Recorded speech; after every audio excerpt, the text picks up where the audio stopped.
Bismillahirrahmanirrahim. Assalamualaikum warahmatullahi wabarakatuh.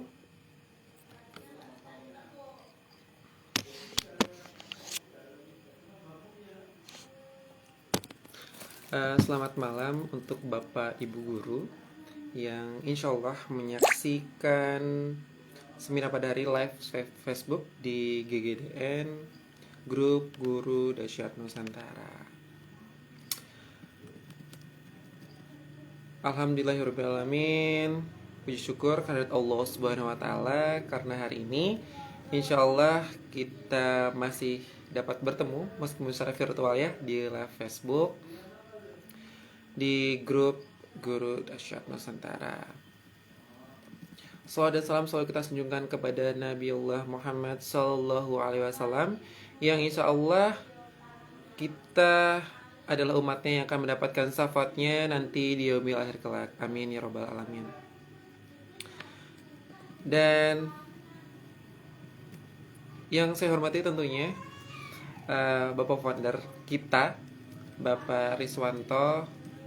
Mohon izin Pak untuk mengisi kegiatan pada hari ini. Semoga ilmu yang hari ini saya sampaikan bisa jadi inspirasi dan ilmu yang bermanfaat untuk Bapak Ibu guru di seluruh Indonesia. But at least kayaknya better kalau kita perkenalan dulu, karena mungkin sebagian dari viewers yang menonton pada hari ini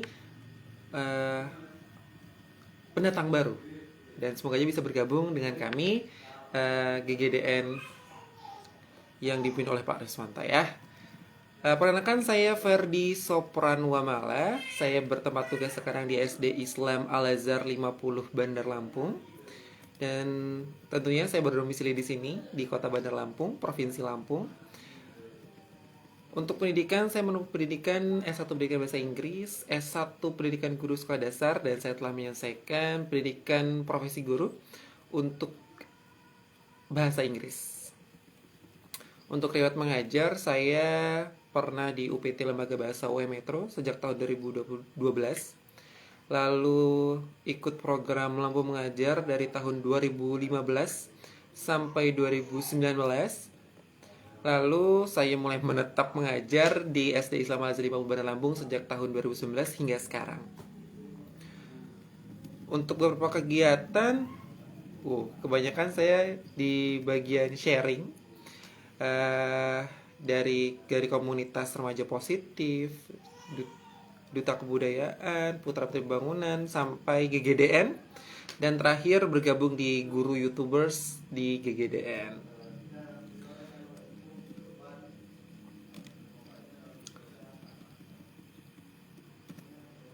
Untuk malam ini saya akan menyampaikan tentang penyusunan soal tingkat dasar. Bapak Ibu yang mungkin sekarang sedang live ikut bergabung dengan saya, boleh nanti kalau misalnya ada kendala tentang live yang sedang berlangsung, bisa langsung komen di bawah dan bisa menuliskan nama serta asal daerahnya. Jadi kita nanti bisa saling sapa ya. Mungkin around Indonesia, kalau sekarang di Lampung sekarang masih jam 8.15, kurang lebih 8.15. Kalau di waktu Indonesia Tengah mungkin sudah jam 9 lebih ya. Oke, semoga tidak mengganggu waktu istirahatnya, tapi tetap mendapatkan ilmu yang bermanfaat insya Allah. Nah, berbicara tentang penyusunan soal, ini merupakan sesuatu yang dasar. Base-nya banyak banget, dari ada yang harus menentukan tingkat kesukaran soal yang baik itu seperti apa. Terus ada yang bilang level soal. Ada yang bilang ini levelnya berlevel 1, level 2, level 3. Ini baru sekedar mengingat, ini sudah mengaplikasikan, ini sudah mencipta. Nah, di sini saya akan memberikan sharing ilmu. Sebelum kita mempelajari tentang level 1, level 2, level 3, selanjutnya kita harus mempelajari yang namanya dasarnya dulu, basicnya dulu. Sehingga ketika nanti kita sudah meningkat ke level 1, level dan level 3 dan selanjutnya, dasarnya jika sudah terbentuk, insya Allah akan membantu dalam perkembangan penyusunan soal yang lebih baik ke depannya. Tapi kalau berbicara tentang soal, kita akan berbicara tentang penilaian. Penilaian merupakan bagian dari evaluasi belajar yang digunakan sebagai sarana mengukur kemampuan atau perilaku yang dapat dicapai oleh peserta pembelajar selama dan setelah proses belajar.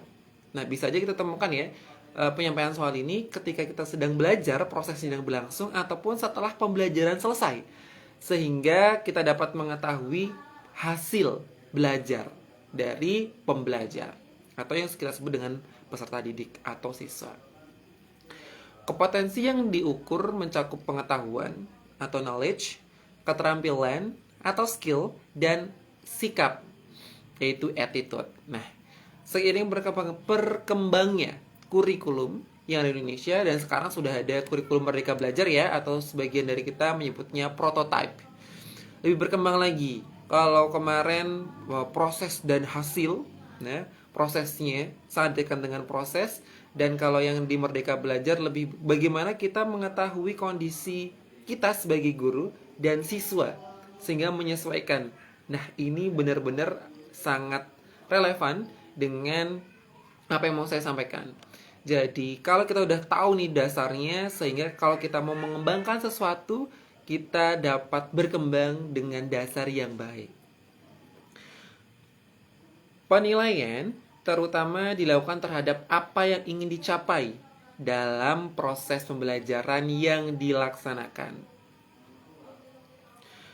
Capaian hasil yang diinginkan dalam proses pembelajaran dirumuskan dalam tujuan pembelajaran. Nah, biasanya ini akan korelasi dengan yang disebut tujuan pembelajaran, kompetensi yang ingin dicapai. Nah, untuk mempermudahnya, biasanya kita menyusun indikatornya. Jadi kalau kita lulus kompetensi ini, indikatornya apa nih gitu loh. Ibarat katanya kalau kita udah untuk kompetensinya adalah ke Lampung, provinsi Lampung. Indikatornya adalah sampai ke Bandar Lampung. Nah, oh berarti kalau belum sampai Bandar Lampung belum ke Lampung nih gitu. Nah, itu salah satu contoh yang disebut dengan kompetensi diukur dengan indikator sehingga kita mengetahui batasannya. Oh, kalau berarti udah lewat batasan ini termasuk udah mampu. Kalau belum ya perlu belajar lagi untuk sehingga dikatakan mampu melewati kompetensi tersebut. Sedangkan untuk mengatur kemampuan yang ingin dicapai tadi itu diperlukan alat ukur. Tentunya alat ukur yang valid, reliable, ya biasanya ada daya beda, lalu tingkat kesukarannya tepat, komprehensif dan efisien. Ini semua harus ada pada soal yang kita buat. Nah, berarti di sini dapat dikatakan bahwa soal merupakan alat ukur untuk mengetahui kemampuan yang sudah dimiliki oleh pembelajar atau peserta didik ataupun siswa-siswi kita. Dan beberapa metode dan biasanya metode yang sering umum dipakai dalam penilaian hasil belajar, terutama untuk mengukur kemampuan pengetahuan atau kognitif peserta adalah tes tertulis dan tes lisan. Ya, paling sering banget nih tes tertulis dan tes lisan. Tes tertulis tes tertulis dapat berbentuk tes objektif ataupun tes uraian. Nanti kita akan berfokus pada penyusunan soal ini ya, yaitu yang tertulis. Ya, karena ini yang sering dipakai. Biasanya kan di ujian akhir, di formative test selalu kita gunakan tes tertulis. Dan sarana dalam melakukan evaluasi dengan menggunakan tertulis adalah berbentuk soal. Nih, udah mulai mengkerucut ya tentang bahasan kita hari ini, yaitu penyusunan soal tingkat dasar. Nah, selain itu ada metode sih selain berbentuk soal, kita juga dapat melakukan penilaian dalam bentuk portofolio, jurnal, simulasi, demonstrasi, wawancara, observasi, dan tes yang lainnya. Pemilihan metode penilaian dilakukan berdasarkan ranah kemampuan kompetensi yang ingin diukur. Balik lagi, yang mau diukur ini apa? Ya, biar jelas, jangan sampai mau ngukur apa, soalnya apa, nggak nyambung. Nah, kita harus selalu memperhatikan kompetensi yang dicapai dan indikatornya, sehingga soal itu benar-benar menjadi alat ukur, bukan sekedar memberikan soal, siswa dapat menjawab, tapi ternyata tidak sesuai dengan kompetensi yang mau kita capai. Kompetensi yang berkaitan dengan keterampilan diukur dengan metode non-tes. Yes, biasanya kita melakukan metode penilaian ini selain kognitif, kita ada keterampilan, biasanya metodenya non-tes yang dapat berupa demonstrasi, simulasi, dan kompetensi yang berkaitan dengan sikap itu diukur dengan metode wawancara, observasi, ataupun bermain peran, role play. Dan kompetensi yang berkaitan dengan pengetahuan diukur dengan metode tes. Balik lagi deh, pokoknya kalau kita ngomongin pengukuran metode pengukuran kemampuan pengetahuan, biasanya selalu tes. Tes tertulis yang paling sering nih ya, karena lebih mudah untuk kita mengukurnya, menganalisis soalnya pun juga lebih mudah ya. Nah, kalau kita berbicara tentang tes nih, tes soal pasti berbicara dengan penilaian ya. Tapi menurut Permendikbud tahun 2016 nomor 23, penilaian adalah proses pengumpulan dan pengolahan informasi untuk mengukur pencapaian hasil belajar peserta didik. Kegiatan penilaian memerlukan instrumen penilaian dan teknik penilaian. Penilaian tidak hanya difokuskan pada hasil belajar tetapi juga pada proses pembelajaran. Kita masih berkutat tentang kenapa saya menyampaikan materi penyusunan tingkat dasar, karena it's so basic. Ketika pembelajaran sudah kita laksanakan tetapi kita tidak dapat melakukan evaluasi, sehingga tes dan soal yang kita berikan menjadi useless atau tidak dapat kita manfaatkan dengan baik. Jadi bukan sekedar angka ya Bapak Ibu ya. Jadi kalau berbicara dengan soal yang baik, itu sebenarnya soal itu dapat membantu siswa untuk belajar kembali. Selain mengingat, contoh, ketika Bapak Ibu salah menuliskan huruf kapital di awal, biasanya anak-anak ngikut nih. Tapi kalau Bapak Ibu membiasakan untuk menulis soal, pertama huruf kapital, sisanya huruf kecil, mereka akan jadi secara visual mungkin Bapak Ibu tidak perlu menjelaskan bahwa menulis itu diawali dengan huruf kapital, diakhiri dengan huruf titik. Nah, tanpa berbicara pun kalau dia sudah terbiasa dengan melihat sesuatu yang benar, maka itu dapat mereka pelajari secara tidak langsung. Nah, jadi dapat disimpulkan pula bahwa ketika soal yang baik secara visual juga dapat membantu pembelajaran secara tidak langsung. Ya, jadi menulisnya pun dapat terinspirasi dari soal yang mereka baca. Evaluasi adalah penilaian keseluruhan program pendidikan, mulai dari perencanaan suatu program, substansi pendidikan termasuk kurikulum dan penilaian atau asesmen, serta pelaksanaannya, pengadaan dan peningkatan kemampuan guru dalam memanajemen pendidikan, dan sebagainya. Masih banyak banget ya evaluasi itu. Evaluasi juga dilakukan untuk menilai keberhasilan suatu metode dan proses pembelajaran yang dilakukan oleh guru pada suatu waktu. Nah, tadi sudah penilaian, sudah evaluasi. Nah, sedangkan kalau kita ngomongin evaluasi, balik lagi ke tes lagi. Tes, ingat ya Bapak Ibu ya, kalau tes ini adalah seperangkat soal dan tugas yang direncanakan untuk memperoleh informasi mengenai kemampuan kognitif siswa. Untuk memperoleh informasi. Jadi kalau soalnya tidak dapat mengcover indikator yang mau kita capai, kompetensi yang kita capai, yang diukur dengan indikator, maka kita nggak dapat memperoleh informasi yang kita butuhkan nih. Sampai mana kemampuan kognitif siswa kita. Dengan kata lain, tes adalah seperangkat pertanyaan yang memerlukan jawaban benar atau salah. Yang termasuk ke dalam kelompok tes adalah tes objektif atau biasa kita kenal dengan pilihan ganda, dan tes uraian. Sedangkan yang termasuk kelompok bukan non-tes antara lain adalah pedoman, pengamatan, skala rating, skala sikap, sampai wawancara. Tadi ini lebih menguatkan dari penjelasan saya yang pertama tadi ya.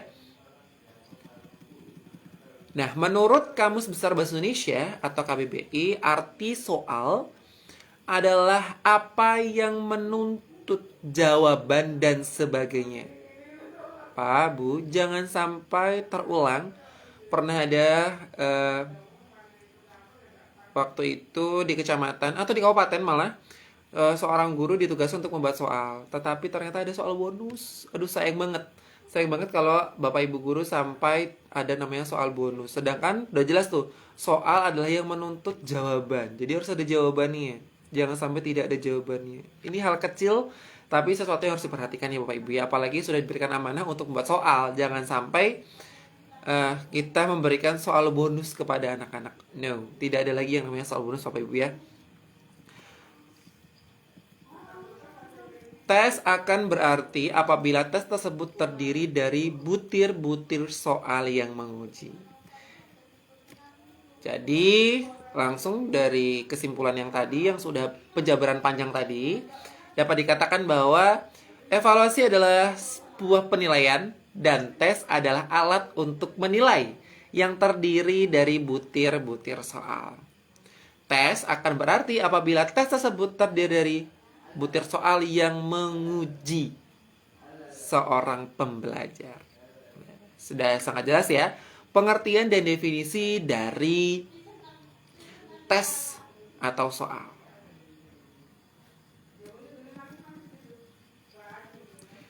Nah, sekarang bagaimana sih kaidah penyusunan soal? Masing-masing bentuk soal mempunyai kaidah penulisan yang berbeda sebenarnya. Namun, secara umum kaidah penulisan soal itu mencakup materi, konstruksi, bahasa, tampilan atau layout. Tampilan atau layout.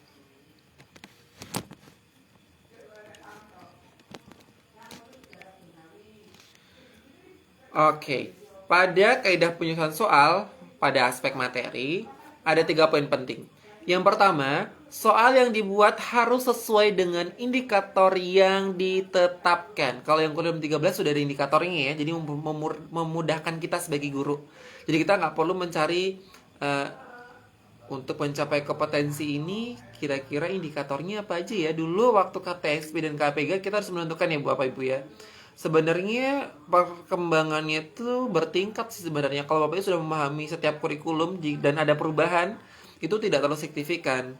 Tinggal kita menyesuaikan dengan apa yang diinstruksikan dan menyesuaikan dengan keadaan lingkungan sekolah. Jadi sebenarnya Bapak Ibu jangan terpaku dengan kurikulum banget. Kurikulum itu sebagai patokan ya Bapak Ibu. Tapi kembali lagi ke kemampuan guru, kompetensi guru, daya dukung sekolah, dan kemampuan siswa kita. Jadi kita bisa menyesuaikan di situ.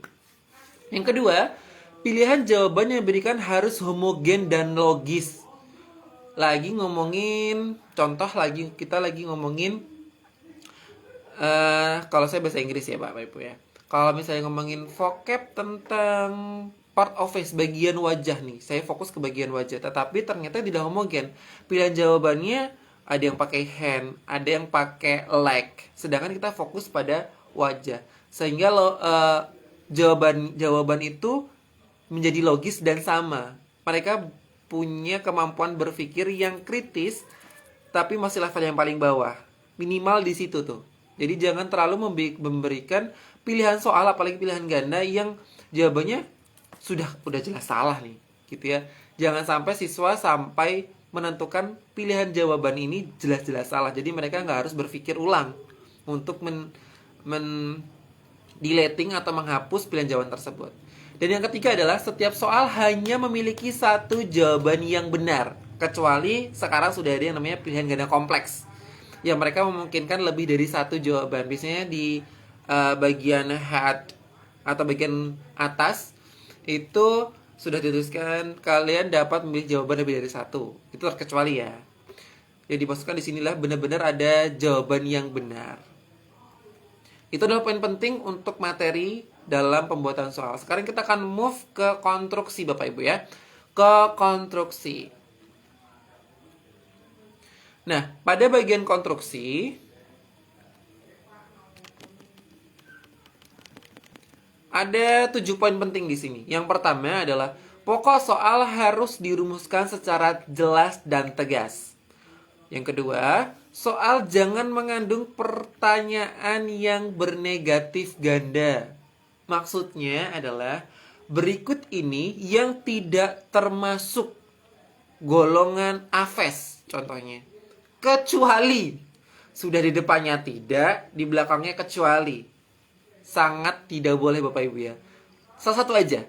Misalnya yang tidak termasuk golongan AFES. Atau di bawah ini yang merupakan golongan AFES kecuali. Nah, diperbolehkan Mas Ian ya. Tidak boleh bersifat negatif ganda. Itu yang dimaksud dengan negatif ganda.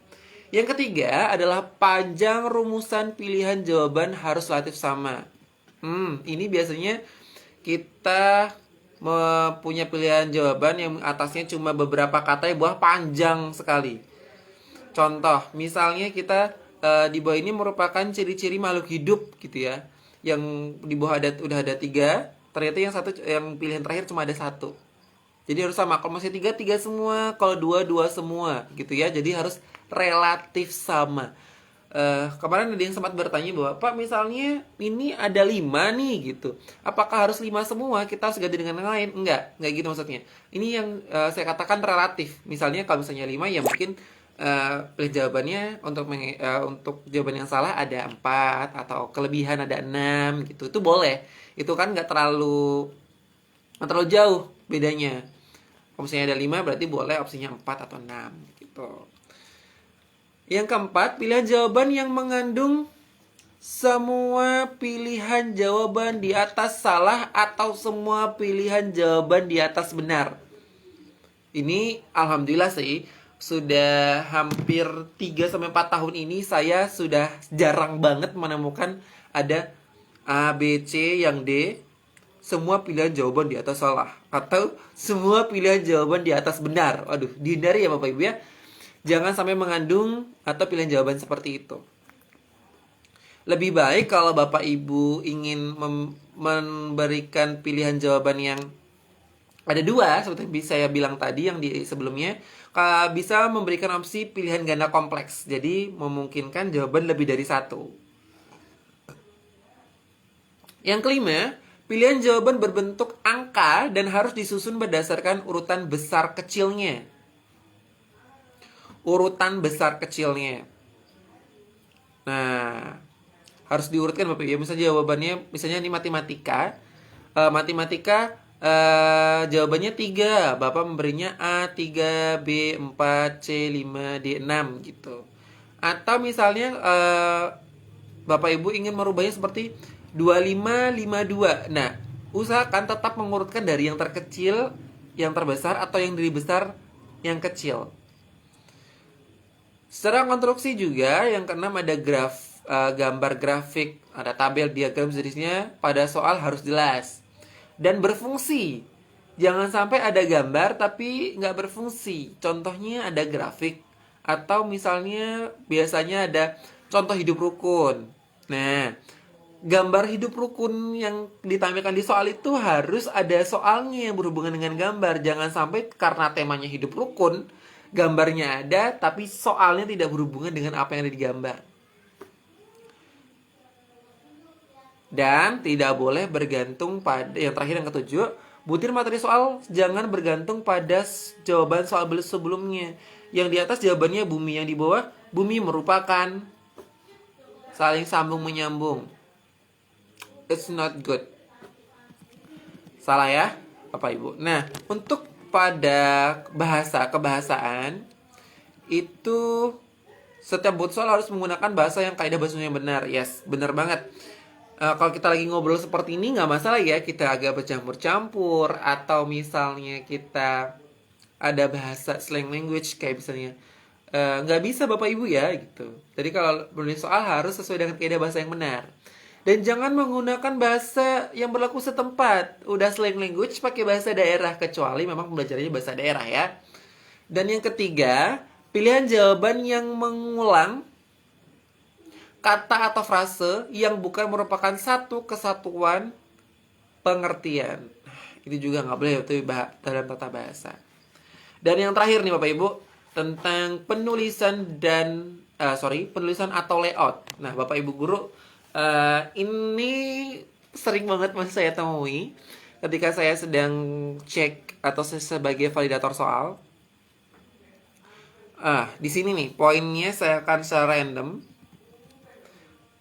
kayak penulisan di awal huruf kapital, alternatif jawaban huruf kapital. Kalau misalnya pertanyaan diakhiri dengan tanda tanya atau kalimat ajakan pakai tanda seru. Huruf kecil selalu digunakan untuk awal alternatif jawaban, kecuali dalam bentuk awal kalimat. Ingat, awal kalimat harus kapital. Tanda tanya, tanda seru, tanda titik. Nah nih, tanda titik itu digunakan Bapak Ibu kalau Bapak Ibu ada isian singkat tuh cukup 3. Kaidahnya itu sebenarnya cuma 3 nih Ibu. Kalau misalnya ada isian itu 3 aja, titiknya 3. Nah, kalau itu akhir kalimat jawabannya berarti titiknya 4. 1, 2, 3, P1 sebagai tanda titik. Oh, berarti itu kalimatnya selesai. Pada tanda titik ya, itu sangat jadi baik lagi Bu. Bapak Ibu guru yang hebat seluruh Indonesia. Jadi gini, kenapa sih tampilan atau layout itu penting sebagai penyusunan soal tingkat dasar?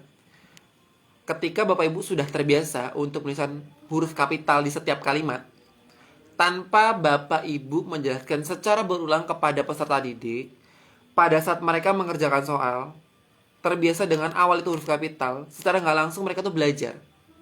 Walaupun mereka lagi ujian, tapi mereka lagi belajar menulis yang benar itu seperti apa. Ketika ada tanda titik 3 dalam sebuah kalimat, oh ini adalah sesuatu yang harus saya isi. Diakhiri dengan tanda titik, oh berarti ini adalah sesuatu yang isian yang berakhir pada akhir kalimat.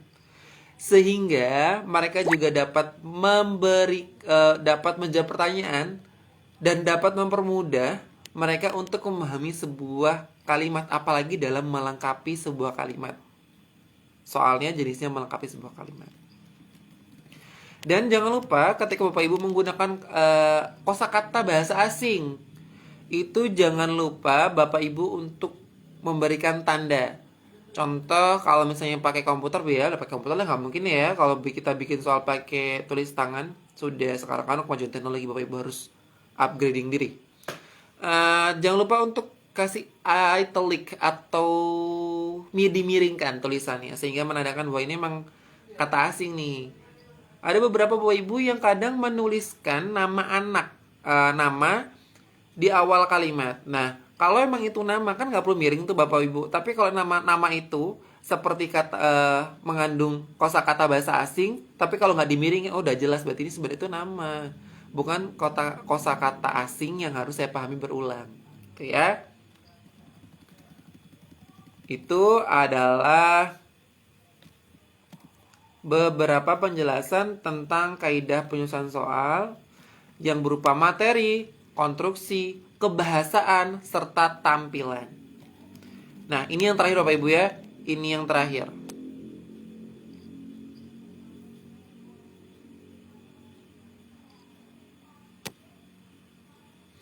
Oke, dan ini yang terakhir untuk penyusunan tingkat dasar ini. Nah, untuk bentuk dan jenis soal dalam evaluasi pembelajaran. Jenis soal untuk evaluasi pembelajaran pada dasarnya bisa menjadi dua nih. Yang pertama soal objektif dan soal uraian atau biasa kita sebut dengan IC. Pada tes uraian, dulu. Uraian apa IC dulu ini? Kita mulai pada objektifnya dulu ya. Kita ke soal yang objektif dulu. Nah, pada soal objektif, jenis soal ini tuh sering digunakan dalam penilaian hasil belajar di sekolah-sekolah. Dan ini karena soal jenis ini memudahkan pendidik dalam menilai hasil jawaban peserta didiknya. Soal jenis ini membuat nilai yang dihasilkan selalu sama, karena udah jelas.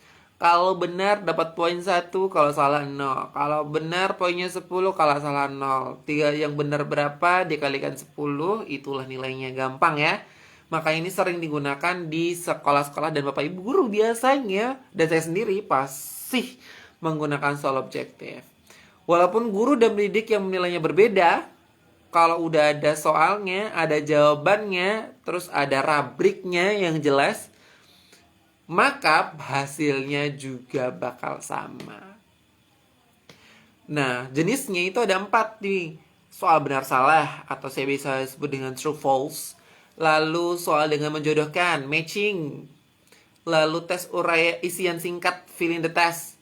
Ini di sini biasanya kita kalau dalam soal kebahasaan, bahasa Inggris, bahasa Indonesia, ada paragraf, lalu ada titik-titik kosong-kosong. Tapi Bapak Ibu menyediakan nih kosakatanya. Jadi sudah melengkapi dan sudah ada jawaban yang jelas jawabannya.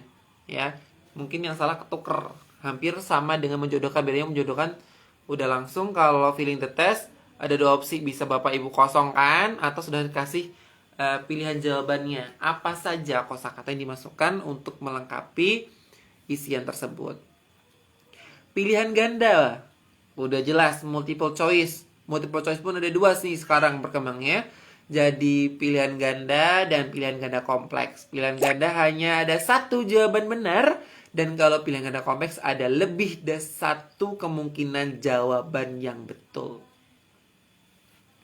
Nah, bagaimana dengan soal uraian, Bapak Ibu? Nah, kalau soal uraian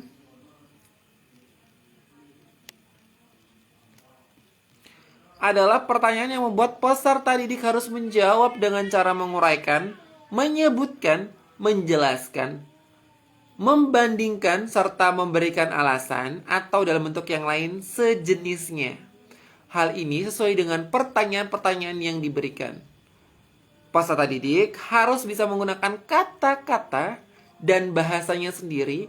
Terpenting bisa mempunyai arti yang sama dengan jawaban yang benar. Maksudnya sama nih, maksudnya anak lagi nulis nih dengan bahasa mereka sendiri, tetapi maksudnya sama kunci jawaban kita. Jadi memungkinkan di mereka itu benar jawabannya.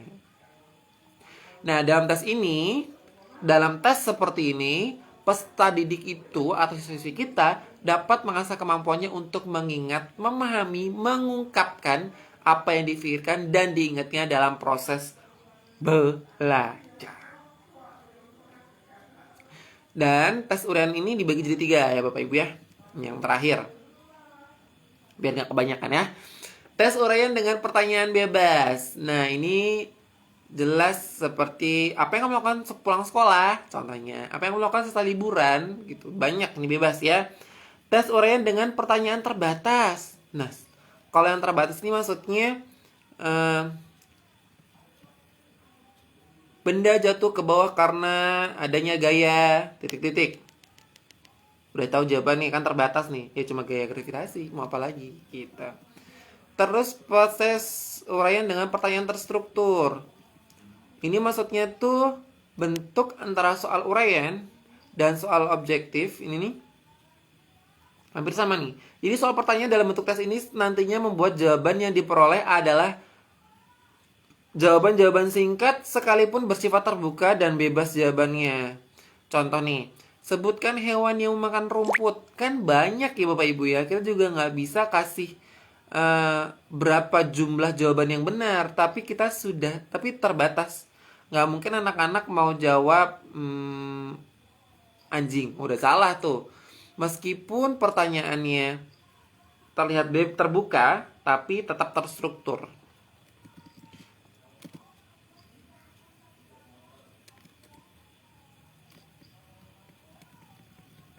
Nah, jadi sudah saya sampaikan tadi. Jadi sudah ada 3 ya tes uraian tadi. Ada yang pertanyaan bebas, pertanyaan terbatas, dan pertanyaan struktur. Nah, demikianlah Bapak Ibu seluruh penjelasan singkat tentang penyusunan soal tingkat dasar. Sebenarnya masih banyak lagi nih, masih banyak banget penjelasan secara rinci tentang apa yang sudah saya jelaskan pada penjabaran sebelumnya. Tentang tes objektif, soal objektif, terus tes uraian seperti apa, terus contohnya seperti apa. Itu dapat Bapak Ibu dapatkan nanti ada kegiatan kalau nggak salah pada tanggal 12 Maret. Itu ada penyusunan tes tingkat dasar yang lebih detail Bapak Ibu. Jadi Bapak Ibu kalau masih penasaran tentang penyusunan soal tingkat dasar, itu dapat join nanti di tanggal 12 Maret kita ada kegiatannya. Bapak Ibu bisa daftar dan hubungin admin GGDN. Yang belum gabung bisa gabung dan bisa daftarkan diri Bapak Ibu untuk dapat mengikuti kelas eksklusif deh kalau nggak salah ya. Kelas eksklusif penyusunan soal tingkat dasar. Oke Bapak Ibu, demikianlah seluruh kegiatan cheat and chat kita pada hari ini. Jika ada pertanyaan selalu saya terbuka Bapak Ibu. Bisa langsung chat secara pribadi atau kalau mau lebih detailnya nanti kita ikut di pelatihan berikutnya. Demikianlah seluruh penjelasan dari saya. Mohon maaf jika ada kesalahan. Kita ketemu lagi di lain kesempatan. Dan terima kasih kepada Bapak Riswanto sudah memberikan kesempatan saya pada hari ini sebagai narasumber pada kegiatan seminar atau lebih tepatnya ngobrol bareng untuk menambah ilmu tentang penyusunan soal tingkat dasar. Saya Fedi Sono mohon maaf jika ada kesalahan dalam penyampaian, dan jika ada yang selalu perbaiki, selalu nanti akan kita perbaiki selanjutnya. Thank you so much. Saya undur diri. Sampai ketemu lagi di materi berikutnya. Dan kepada Bapak Ibu yang baru bergabung, selamat bergabung di grup Guru Dahsyat Nusantara. Saya mohon pamit. Selamat malam. Wassalamualaikum warahmatullahi wabarakatuh. Terima kasih. Semangat semuanya untuk guru-guru di seluruh Indonesia.